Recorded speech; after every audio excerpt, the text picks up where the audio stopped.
ومن عجم يا ربي المصطفى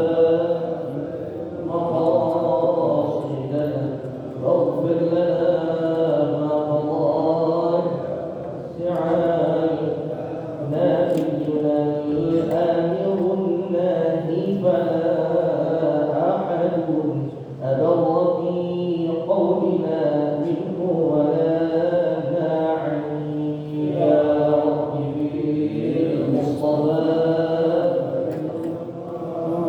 سيدنا واغفر لنا ما مضى واسعنا اللهم صل وسلم وبارك عليه وعلى آله وصحبه وسلم سيدنا حبيبنا وشفيعنا رسول الله محمد بن عبد الله صلى الله عليه وسلم إلى أرواح الأنبياء والمرسلين والملائكة المقربين وإلى أرواح أزواج رسول الله أجمعين وأمهات المؤمنين وأهل بيت رسول الله أجمعين والخلفاء الراشدين وأصحاب رسول الله أجمعين والتابعين ومن تبعهم بإحسان إلى يوم الدين من العلماء العاملين والأولياء والشهداء والصالحين والأئمة المجتهدين وإلى أرواح جميع سادتنا العالمين وجميع أولياء القوم أجمعين من مشايخ الأرض والله بما أن الله تعالى يوجههم بالرحمة والموت ورسوله وجنة ويحمي علينا وعلى جميع المسلمين إلى يوم الدين وبركاته وكراماته وبلادته وعلومه ونفعاته وبركاته في الدين والدنيا والآخرة وإلى أرواح آبائنا وأمهاتنا وأجدادنا وجدتنا وشيخنا ومعلمينا وأساتذتنا وذريهم الواجبات علينا وجميع الجمهور المسلمين والمسلمات والمؤمنين والمؤمنات أن الله تعالى يغفر لهم ويرحمهم ويعلم بيد ذلك أن الله تعالى يرشعهم بالرحمة والمغفرة والسرور والجنة البركة على نبينا عليه الصلاة وعلى آله والنور والرسل وطاوة النصر وصلاح الجسد والروح وإلى حضرة النبي محمد صلى الله عليه وآله وصحبه وسلم الفاتحة. ذلك الله بسم الله الرحمن الرحيم الحمد لله رب العالمين الرحمن الرحيم مالك يوم الدين إياك نعبد وإياك نستعين اهدنا الصراط المستقيم صراط الذين أنعمت عليهم غير المغضوب عليهم ولا الضالين آمين. اللهم صل وسلم على سيدنا محمد الفاتح لما أغلق الخاتم لما سبق الناصر الحق بالحق والهادي إلى صراطك المستقيم وعلى آله وصحبه حق قدره ومقداره العظيم. اللهم أخرجنا من ظلمات الوهم وأكرمنا بنور الفهم وافتح علينا بمعرفة العلم وحسن أخلاقنا بالحلم وسهل لنا أبواب فضلك واجعل علينا من خزائن رحمتك يا أرحم الراحمين. السلام عليكم ورحمة الله وبركاته. الحمد لله رب العالمين والصلاة والسلام على أشرف الأنبياء والمرسلين سيدنا وحبيبنا شفيعنا وقرة أعيننا ومولانا محمد خاتم النبيين وإمام الأنبياء والمرسلين وعلى آله وأصحابه أجمعين. أما بعد سبحانك لا علم لنا إلا ما علمتنا إنك أنت العليم الحكيم. رب اشرح لي صدري ويسر لي أمري واحلل عقدة من لساني يفقهوا قولي وسدد لساني واهد قلبي بعهد سيدنا محمد صلى الله عليه وسلم. اللهم إنا نسألك الفتوح والإمام والرسول والتوبة النصوح والصلاح على الجسد والروح وصلى الله وسلم وبارك على سيدنا محمد وعلى آله وصحبه أجمعين والحمد لله رب العالمين. Jemaah sekalian, dirahmati Allah Subhanahu wa taala, segenap para orang tua, para tokoh masyarakat dan juga pengurus Masjid Jami Al Ikhwan. Alhamdulillah Allah Ta'ala masih akhirkan kita untuk kembali berkumpul di masjid ini di rumah Allah Subhanahu wa taala yang mudah-mudahan perkumpulan kita menjadi perkumpulan yang diberikan rahmat dan berkah oleh Allah Subhanahu wa taala serta diberikan ampunan oleh Allah Subhanahu wa taala. Amin ya rabbal alamin. Salawat dan salam semoga senantiasa tercurahkan kepada junjungan kita Nabi besar Muhammad sallallahu alaihi wasallam, para keluarganya, para sahabatnya dan pengikutnya senantiasa istiqamah menjalankan ajaran-ajaran beliau dan mengamalkan sunnah-sunnah beliau. Dan walaupun sekarang sudah masuk bulan Dzulqa'dah dan belum ketemu kita, baru ketemu lagi. Ini baru ketemu lagi dan semenjak terakhir bulan Ramadan, jadi Al-Bagir mengucapkan mohon maaf lahir dan batin atas segala kesalahan, kesilapan baik yang sengaja maupun tidak disengaja. Kita melanjutkan kembali majlis kita setiap hari Kamis subuh yang biasa kita isi dengan tahsinul tilawatul Quran. Nah, mumpung masih di awal, Al-Bagir ingin mengajak kepada semuanya untuk ke depannya nanti ketika kita majlis khusus di hari Kamis subuh seperti ini, hendaknya kita mempersiapkan masing-masing Al-Quranul Karim. Ya, mempersiapkan masing-masing Al-Quran Karim. Kalau nggak salah ada di belakang. Kalau nggak salah ada di belakang. Di atas juga ada. Ya, kalau misalnya seandainya nanti ternyata kurang atau gimana, mungkin nanti insya Allah dari pengurus bisa menghubungi BWA. Apa itu BWA? Badan Wakaf Al-Quran, yang biasa mewakafkan Al-Quran musola-musola, masjid-masjid, tempat-tempat terpencil yang ada di Indonesia. Ya, alhamdulillah Quran banyak di sini. Quran banyak. Mau di masjid, musola, ya, di toko-toko juga banyak. Ya, dan mereka menjual mushaf-mushaf Al-Quran. Tapi kalau kita lihat di pedalaman-pedalaman, di desa-desa, ya, baik yang ada di Sumatera, Kalimantan, Sulawesi, Maluku, di Irian Jaya, masih banyak daerah-daerah yang di sana ada majlis tahsin Al-Quran, majlis tilawah Al-Quran, yang Quran udah pada jelek, yang udah pada sobek, udah pada rusuh segala macam. Bahkan di antara para muhsinin, orang-orang baik itu membuka donasi untuk kaum muslimin, menyisihkan sebagian hartanya agar bisa diberikan Al-Quran untuk diwakafkan ke daerah-daerah pelosok, daerah-daerah terpencil. Nah, makanya kita di sini karena ini majlis tahsin tilawah, majlis tilawah Al-Quran, majlis membaca Al-Quran, maka hendaknya kita bukan hanya mendengar, tapi kita juga membuka Al-Qurannya, melihat Al-Quran. Karena ada beberapa hal, yang Allah jadikan. Kalau kita melihat hal tersebut, melihat sesuatu tersebut, jadi pahala. Ya, jadi pandangan kita terhadap hal tersebut, terhadap sesuatu tersebut, jadi pahala. Karena pandangan itu ada yang bersifat haram juga. Kalau kita melihat hal-hal haram, pandangan itu jadi haram. Tapi ada pandangan-pandangan, penglihatan kita melihat sesuatu, kita memandang sesuatu, maka itu kita mendapatkan pahala dari Allah Subhanahu. Yang pertama apa? Yang pertama yaitu an-nadharu ila al-walidain. Melihat kedua orang tua. Itu kalau kita melihat orang tua binadhar rahmah, dengan pandangan kasih sayang, kita melihat kedua orang tua kita, bapak kita, ibu kita, dengan pandangan kasih sayang, maka pandangan tersebut dengan pandangan tersebut kita mendapatkan pahala dari Allah Subhanahu. Pandang orang tua Allah jadikan sebagai pahala. Pandang dengan kasih sayang, dan pandang dengan kebencian.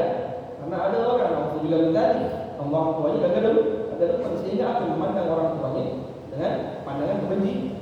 Yang pertama, an-nadhar ila al-walidain bi nadhar rahmah, memandang kedua orang tua dengan pandangan rahmat. Yang kedua, an-nadhar ila al-Ka'bah, melihat Ka'bah.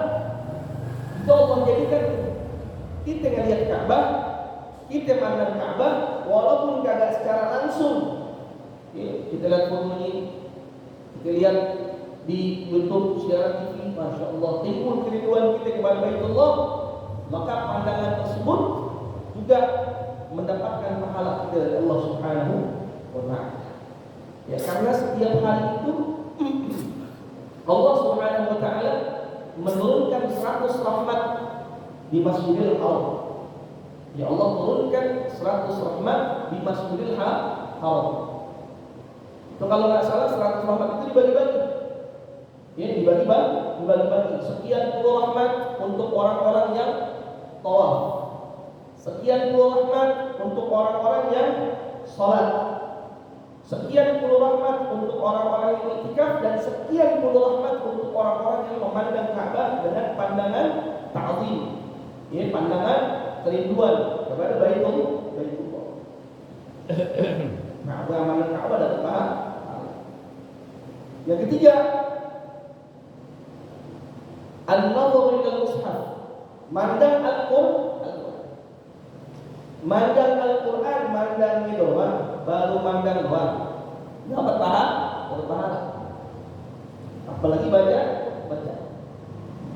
Jadi baru mandang Quran, ya, dapat pahala. Jadi ada beberapa pahala yang kita dapatkan kalau kita ketika ngaji itu megang Quran. Pertama apa? Pahala melihat, pahala memandang. Yang kedua apa? Yang kedua pahala membaca.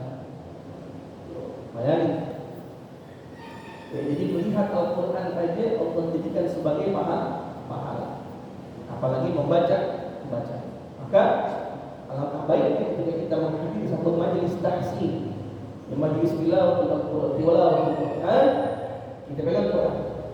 Dalam Al-Quran agar kita kembali melihat apakah bacaan kita selama ini betul.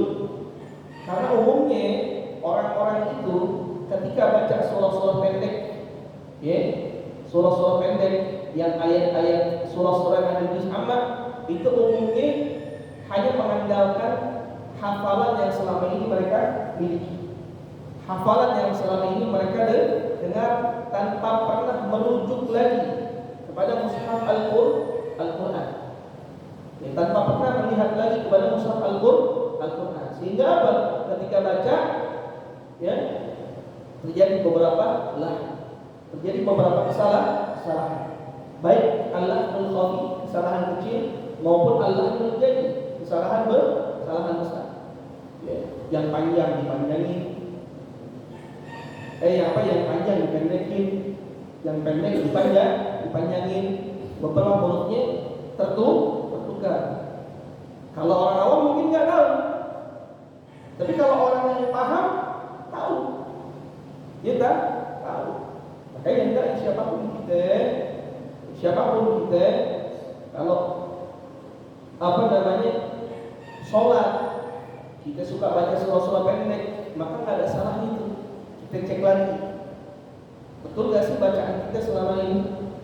Ya, betul nggak sih? Ya, tajwidnya panjang pendek, huruf-hurufnya segala macam, agar tidak terjadi kesalahan dalam membaca Al-Quranul Karim. Nah, jadi bagi mengajak kepada semuanya untuk mulai minggu depan, insyaallah kita melanjutkan tahsin kita dari surah apa itu? Terakhir surah apa ya? Lupa juga.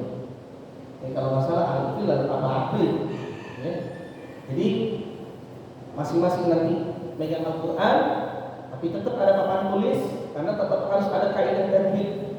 Ya, ada kaidah tajwid, ya, kaidah dalam karena ilmu Quran yang banyak, ilmu Al-Quran banyak. Ada ilmu tajwid. Tajwid aja terbagi. Dia terbagi. Ya ahkamul sakinati wal tanwin. Ya ahkamul mudud. Ya ahkamul waqaf. Ya al-waqf wal ibtida'u banyak.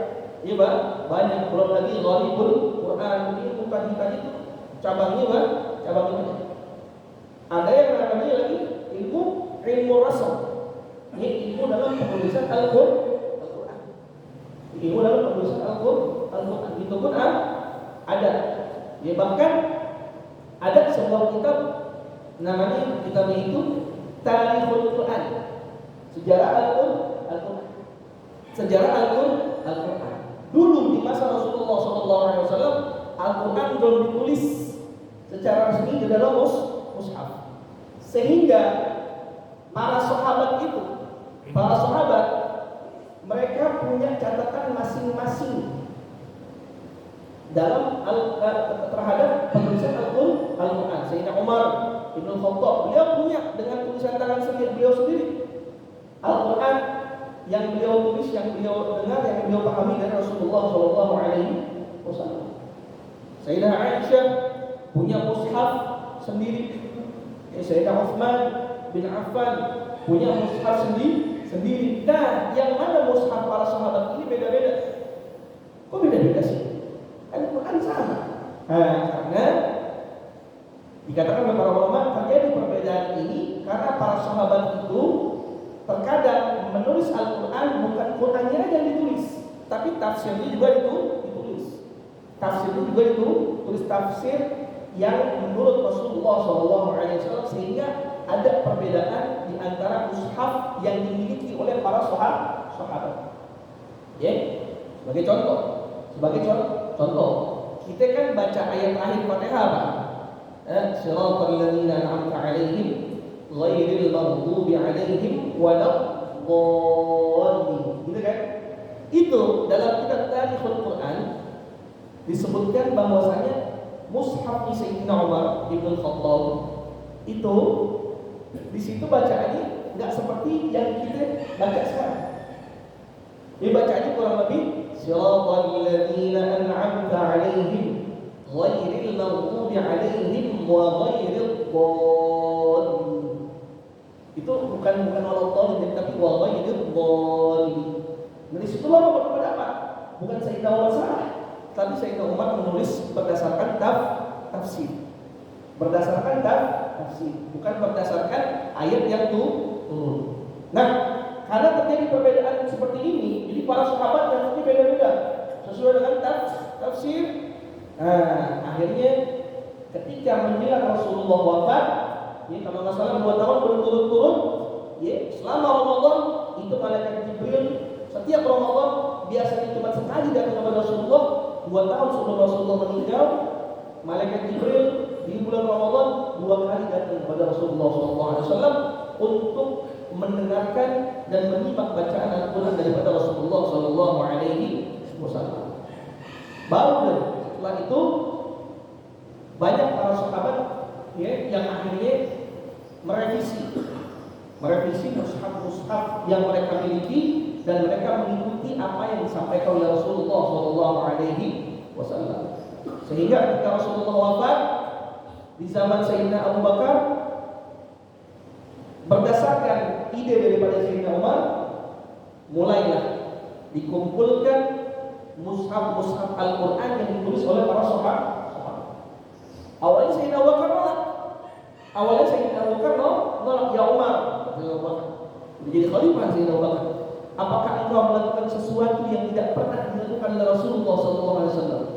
Ya, apakah engkau ingin melakukan sesuatu yang tidak pernah dilakukan oleh Rasulullah SAW, yaitu apa? Membukukan Al-Quran, menjadikan Al-Quran menjadi satu mushaf yang paten, yang menjadi standar. Awalnya Sayyidina Abu Bakar tidak setuju, tapi dijelaskan oleh Sayyidina Umar bahwasanya ini penting, hal ini penting. Jadi mengumpulkan manuskrip Al-Quran daripada sahabat sehingga dijadikan satu, dijadikan mushaf yang standar. Ini penting. Kenapa? Karena zaman itu pasti berubah. Enggak setiap orang nanti ke depannya bakal hafal Al-Quran. Banyak nanti di depan umat Islam yang baca Al-Quran butuh pada mushaf. Jadi tidak mengandalkan hafalan mereka. Akhirnya hal tersebut disetujui oleh Sayyidina Abu Bakar. Dikumpulin, ada yang ditulis di pelepah korma, ada yang ditulis di kulit kambing, ada yang ditulis di tulang-tulang kota. Semua. Pengumpulan itu terjadi pada nama Sayyidina Umar, Sayyidina Abu Bakar dan Sayyidina Umar. Kumpulin, baru setelah zaman Sayyidina Utsman bin Affan mulailah yang namanya tadwinul Quran, yaitu penulisan Al-Quran. Baru Al-Quran ditulis.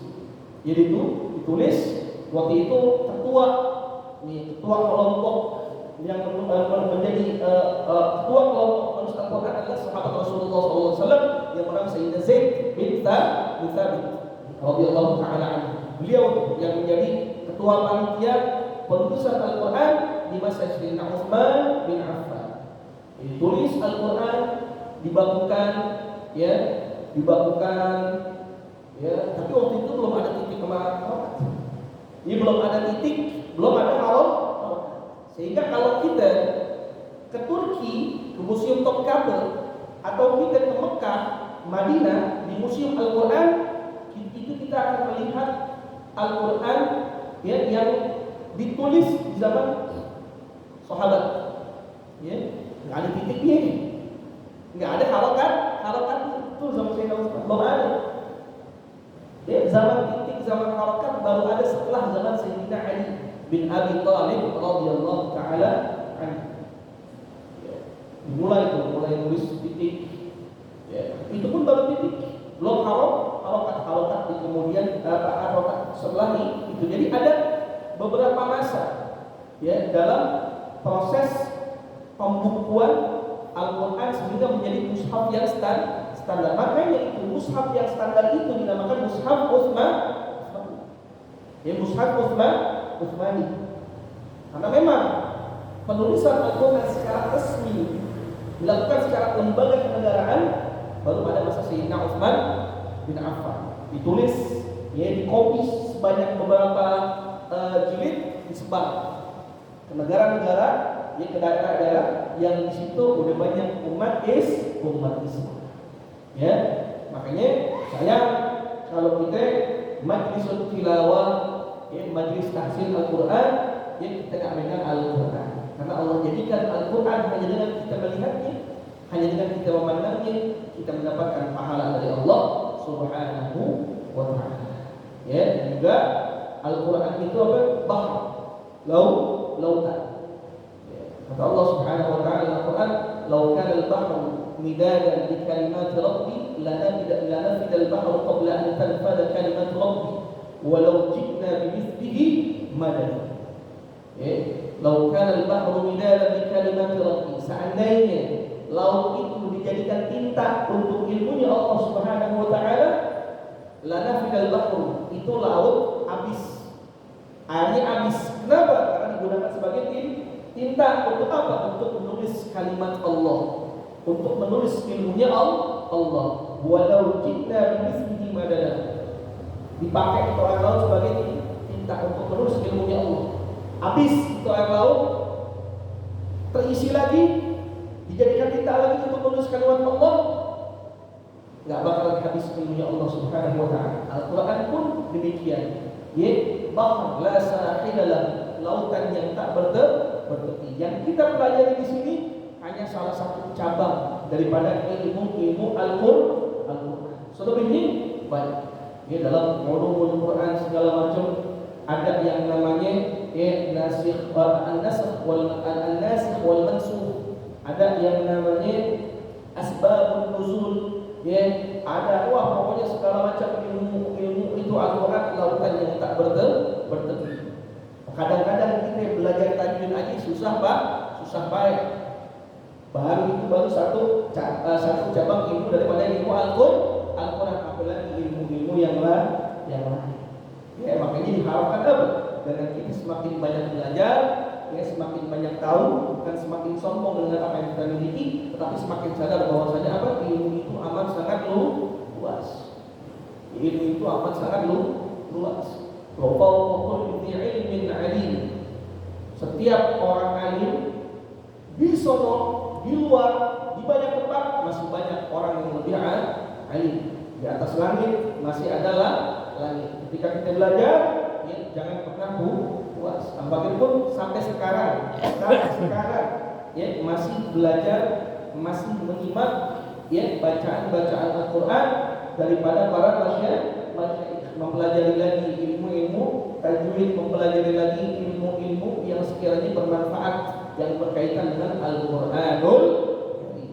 Maka sekali lagi Fakir mengajak kepada semuanya Jadi mulai besok agar lebih efektif lagi majelis kita, jadi setiap habis sholat subuh langsung deh kita mengambil Al-Quran. Nanti mungkin dari pengurus ini insya Allah bisa disiapkan Al-Quran di belakang-belakang itu, di pinggir atau bagaimana, agar nanti para jamaah dapat mudah untuk mengambil Al-Quran tersebut.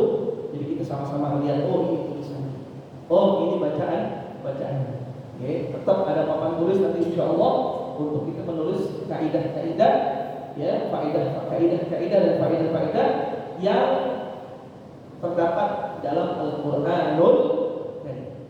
Ya, karena pasti setiap kali kita belajar, oh ternyata begini, banyak hal-hal yang baru, ya, dalam ilmu tajwid dan dalam ilmu yang lainnya yang berkaitan dengan Al-Quranul Karim. Ya, jadi itu aja pembukaan pada pagi hari ini. Jadi sepakat ya, insya Allah minggu depan pegang apa namanya mushaf. Al-Fakir nggak tahu di sini mushafnya apa itu. Departemen Agama apa mushaf Usmani? Siapa Ya, yang ngasih? sebab ada sedikit perbedaan antara mushaf Kemenak Kementerian Agama dengan mushaf Usmani. Ya, kalau internasional sekarang, ya, mau di Amerika, mau di Eropa, mau di Asia, standarnya umumnya mushaf Usmani. Ya, mushaf Usmani. Itu apalagi yang di Mekah, itu hampir semuanya sama. Baik di Masjidil Haram maupun di Masjid Nabawi sama semua. Bahkan Al-Fatih pernah di masjid-masjid di negara lain pun sama. Ya, mushaf Usmani, karena itu yang dijadikan standar mushaf internasional. Dan riwayat yang paling banyak dibaca di alam dunia ini ada dua. Ya, ada dua. Yang pertama yang menjadi bacaan kita, ya, riwayat Hafs an Asim. Riwayat Imam Hafs dan Imam Asim itu paling banyak, ya, mau di Amerika, mau di Eropa, mau di Asia, umumnya bacanya riwayat Imam Hafs an Asim.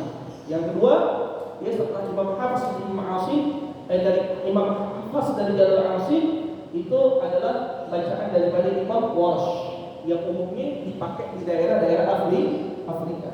Itu daerah Afrika itu imamnya Imam Warsh, sehingga beberapa bacaan mereka itu pakai imalah. Beda sama kita. Beda dari waktuha jadi waktuha sabi ismarabikal a'la, sabi ismarabikal a'la.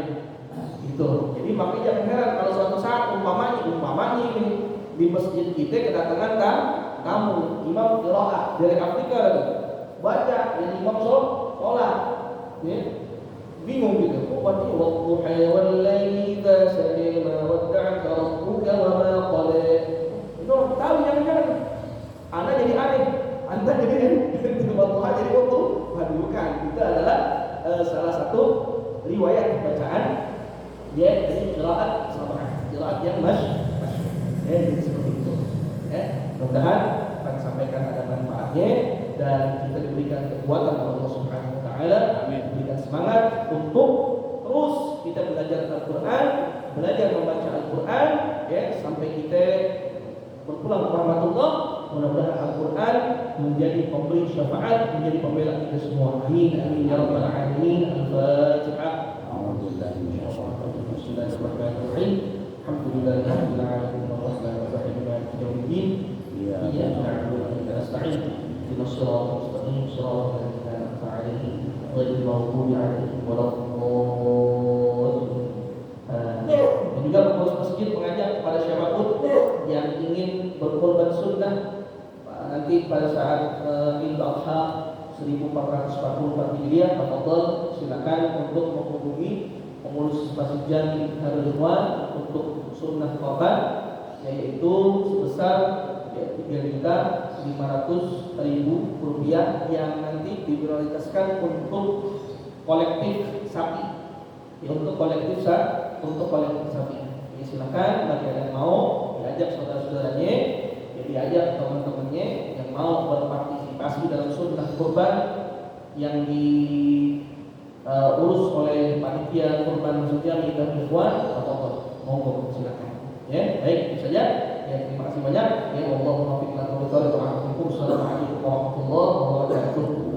Ya Rabbana ta'ala li'annana fatarafna wa annana asrafna ala laqad ashrafna fatur alaina tawbatan taghfiru kulla 'awba واذكر لنا عوراتي وآمن روعاتي واغفر لوالدينا يا ربي ومولودنا والأهل والإخوان وسائر الخلان وكل ذي محبة أو هجرة أو صحبة والمسلمين أجمع آمين ربي اسمع فضلا وجودا منا لا باكتساب منا بالمصطفى الرسول نحظى بكل سهل وصلى وسلم ربي عليه عد العبد وآله وصحبه عدد طش الصحب والحمد لله في البدء والثناء الحمد لله على نعم الله الحمد لله على بركة الله الحمد لله حمدا وشيعا وكافٍ مزيدا والحمد لله رب العالمين